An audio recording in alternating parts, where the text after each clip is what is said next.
Exercise number 4.3 का question number है first. इस क्वेश्चन में कह रहा है बच्चों कि कुछ क्वाड्रेटिक इक्वेशंस है, इन सब का नेचर्स ऑफ रूट निकालना है। अगर रूट्स रियल हुआ तो फिर हमें इसका सॉल्यूशन भी निकालना है। क्लियर है बच्चों?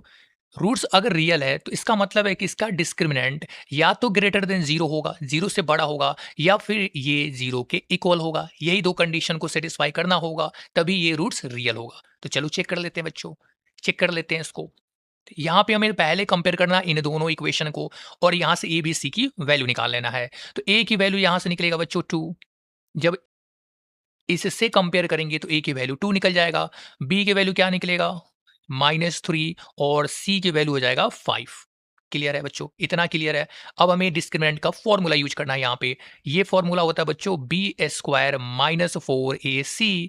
वैल्यू पुट कर देना है और यहाँ से चेक कर लेना है। बी की जगह पे रखेंगे -3, ये हो जाएगा -3 का स्क्वायर माइनस 4। ए की जगह पे 2 को रखना है और सी की जगह पे 5 को रखना है। इसको सॉल्व करेंगे तो 3 -3 का स्क्वायर हो जाता है 9, माइनस 4 इंटू 2 8, और 8 इंटू 5 40। तो यहाँ पे हो गया बच्चों 40। इसको सॉल्व करेंगे तो -31 आया। वैल्यू माइनस में आ रहा है, इसका मतलब है कि डिस्क्रिमिनेंट जो हमारा है ये लेस देन जीरो है। और ये वाला कंडीशन कब बनता है? जब रूट्स इमेजिनरी होता है, रियल नहीं। यहाँ पे क्या हो जाएगा बच्चों? Roots roots are not real. हमें तो यही निकालना है कि रूट्स रियल है या नहीं है। रूट्स रियल नहीं है, इसलिए हमें सॉल्यूशन नहीं करना है, और ये इतना ही हो जाएगा इसका आंसर। क्लियर बच्चों? बस इतना ही करना था। चलो अब देखते हैं सेकंड इक्वेशन को। सेकंड नंबर इक्वेशन है बच्चों, थर्ड नंबर इक्वेशन पहले आ गया हो, एक मिनट। सेकंड नंबर इक्वेशन यहाँ पे है। चलो इसको सॉल्व कर लेते हैं। यहाँ पे पहले हम लोग क्या करेंगे, ए बी सी की वैल्यू निकालते हैं। तो ए की वैल्यू यहाँ से निकलेगा बच्चों 3। ए की वैल्यू 3 है। बी की वैल्यू क्या होगा यहाँ से -4√3, -4√3 बी हो गया। और सी की वैल्यू निकला यहाँ से 4। सी की वैल्यू निकल गया बच्चों 4। डिस्क्रिमिनेंट का यूज करना है हमें। ये होता है B square -4ac। Value put करते हैं बच्चों, बी की जगह पे -4√3 पुट करना है। तो ये हो जाएगा -4√3।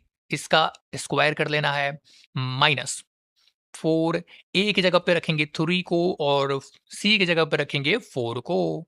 इसका स्क्वायर करेंगे बच्चों, तो -4 का स्क्वायर क्या होगा? 16 होगा। ठीक है, -4 का स्क्वायर 16, और √3 का स्क्वायर क्या होगा? 3 होगा। क्लियर बच्चों? √3 का स्क्वायर करेंगे तो क्या होगा? √3 का स्क्वायर करते हैं तो क्या होता है? 3, और -4 का स्क्वायर 16। तो 16 इंटू 3 करेंगे तो क्या होगा? 48 हो जाएगा। क्लियर बच्चों? इसका स्क्वायर करेंगे तो 48 आएगा। माइनस 4 इंटू 3 करेंगे तो 12, और 12 इंटू 4 करेंगे तो क्या होगा? 48 होगा। 48 रखेंगे, यहाँ पे आ गया 0। क्या है मतलब बच्चों इसका? इसका मतलब ये है कि डिस्क्रिमिनेंट हमारा आ गया 0। ये वाला कंडीशन कब बनता है? जब रूट्स रियल हो। रूट्स क्या हो बच्चों? रियल हो। तो यहाँ पे हमारा रूट्स हो गया, रूट्स आर रियल। रूट्स तो रियल है और साथ में इक्वल भी है, यानी कि दोनों रूट्स हमारे सेम आएंगे। क्लियर बच्चों? रूट्स रियल भी है और इक्वल भी है। जब रूट्स रियल है तो हमें रूट्स निकालना भी होगा। तो चलो अभी हम यहाँ से निकाल लेते हैं। इसके लिए हम लोग यूज करते हैं बच्चों फॉर्मूले का। फॉर्मूला होता है एक्स की वैल्यू निकालने के लिए, यानी कि जो भी रूट्स है ना उसको निकालने का फॉर्मूला होता है -b प्लस माइनस। दोनों वैल्यू निकलता है बच्चों, एक्स की दो वैल्यू निकलेगा यहाँ से, एक तो प्लस में या दूसरा माइनस। माइनस रखेंगे तो root under B square -4ac। जो ये डिस्क्रिमिनेंट है ना बच्चों, जो वैल्यू हमारा है 0, वही यहाँ पे रखना है, बाई 2a। अब सॉल्व कर देते हैं, यहाँ से सॉल्व कर देते हैं बच्चों। एक्स की वैल्यू क्या होगा यहाँ से? माइनस बी है कितना बच्चों? -4√3 है। माइनस बी की जगह पे रखेंगे, प्लस माइनस इसकी वैल्यू क्या आया बच्चों? इसको आप रख के सॉल्व कर लेना, जैसे यहाँ पे हम लोग सॉल्व किए। और इसका वैल्यू आया था 0। बी स्क्वायर -4ac का वैल्यू आया 0। तो इस पूरे वैल्यू को आप 0 रख सकते हो यहाँ पे, इस तरीके से इसको सॉल्व कर लेना वैल्यू रख के। डिवाइडेड बाई 2a, 2 इंटू ए की वैल्यू कितना है? 3 है। अब इसको सॉल्व करते हैं बच्चों। इसको सॉल्व करेंगे तो क्या होगा? देखो, ये माइनस इंटू माइनस प्लस हो जाएगा, तो हो जाएगा 4√3 प्लस माइनस। ये तो 0 है तो इसका कोई मतलब ही नहीं बच्चों। और यहाँ पे हो जाएगा 6। इसको सॉल्व करेंगे तो ये हो जाएगा 2√3 और नीचे में भी बचेगा 3। इतना वैल्यू आ गया बच्चों x की वैल्यू। और दोनों रूट्स रियल है और इक्वल भी है। इसका मतलब है कि एक रूट अगर बच्चों 2√3/3 है तो दूसरा रूट्स भी क्या होगा, 2√3/3 ही होगा, क्योंकि दोनों रूट्स क्या है, इक्वल है। तो ये हो गया इस इक्वेशन का आंसर। अब चलते हैं बच्चों थर्ड नंबर इक्वेशन को देख लेते हैं। थर्ड नंबर इक्वेशन, यहाँ पे वैल्यू इक्वल करेंगे बच्चों दोनों इक्वेशन को, तो a की वैल्यू आएगा 2 आ जाएगा। b की वैल्यू क्या होगा बच्चों, -6 और c हो जाएगा 3। डिस्क्रिमिनेंट का यूज करेंगे, b² -4ac। b की जगह पे रखना है -6 का स्क्वायर -4, a की जगह पे रखेंगे 2 और c की जगह पे रखेंगे 3। इसको सॉल्व करना है, -6 का स्क्वायर होगा 36 -4 इंटू 2 8 और 8 इंटू 3 24 और यहाँ पे वैल्यू आ गया बच्चों 12। वैल्यू पॉजिटिव में है, इसका मतलब है कि डिस्क्रिमिनेंट ग्रेटर देन 0 है और 0 है इसका मतलब क्या है बच्चों, कि दोनों रूट्स क्या होंगे, रियल होंगे। रूट्स क्या होंगे बच्चों, यहाँ पे रियल होंगे। रूट्स आर रियल और रियल हुए इसका मतलब हमें अब रूट्स को सॉल्व भी करना होगा। तो रूट्स निकालना भी है बच्चों हम लोग को यहाँ से। क्लियर है। इसका क्या होगा, वैल्यू यहाँ पे पुट करते हैं, इक्वेशन पहले लिख लेते हैं इसका। एक्स एक्स के लिए क्या होगा इसका formula, -b plus minus √b² -4ac/2a। Clear है बच्चों। -b की जगह पे वैल्यू पुट कर देना है। -b की जगह पे रखेंगे -6 प्लस माइनस √b² -4ac की जगह पे हम इसकी वैल्यू रख सकते हैं 12। जैसे हमने सॉल्व किया वैसे सॉल्व कर लेना है। इसको हम लोग सॉल्व कर भी लेते हैं। b² की जगह पे रखेंगे -6 का स्क्वायर -4 इंटू a की जगह पे 2 और c की जगह पे 3 divided by 2a। 2 into a की जगह पे क्या है बच्चों, 2 है। पुट कर देना है सबकी वैल्यू को। तो ये हो जाएगा, इसको सॉल्व करेंगे तो ये हो जाएगा 6 प्लस माइनस दोनों रखना है हमें यहाँ पे। और ये हो जाएगा -6 का स्क्वायर 36 माइनस इसको हम लोग सॉल्व करेंगे बच्चों तो ये हो जाएगा 24 और यहाँ पे सॉल्व करेंगे तो 6 plus minus root under, okay एक मिनट, ये छूट गया बच्चों, 4 छूट गया यहाँ से, डिवाइडेड बाई 2 इंटू 2 करेंगे तो 4 हो जाएगा। अब हमें यहाँ पे इसको सॉल्व करना है। इसको सॉल्व करेंगे बच्चों तो 6 प्लस माइनस तो रहेगा ही, ये हो जाएगा √12/4। अब इस 12 को क्या हम लोग 3 इंटू 4 लिख सकते हैं बच्चों, इस 12 को। तो 4 तो बाहर आ जाएगा क्योंकि ये स्क्वायर रूट हो जाता है 4 का। तो 6 प्लस माइनस 4 को बाहर लेंगे तो 2 हो जाएगा √3/4। क्लियर है बच्चों। चिट सब कटेगा तो 2 से ये भी, 2 से ये भी कटेगा 3 बार में और 2 से ये भी कटेगा 2 बार में। तो यहाँ पे क्या होगा बच्चों, 3 प्लस माइनस √3/2। ये आ गया एक्स की वैल्यू। यहाँ पे दो वैल्यू है बच्चों, एक तो प्लस में है और एक माइनस में है। इसका मतलब है कि एक वैल्यू अगर यहाँ पे एक्स की हम रखें, एक्स की एक वैल्यू अगर प्लस ले तो 3 प्लस √3/2 हो जाएगा, एक वैल्यू है। और दूसरा वैल्यू यहाँ पे अगर माइनस लेंगे तो दूसरा वैल्यू हो जाएगा 3 माइनस √3/2। ये दोनों वैल्यू यहाँ से एक्स की निकल गया और यही हमारा आंसर है थर्ड नंबर के लिए। अब चलते हैं क्वेश्चन नंबर सेकंड को देखते हैं।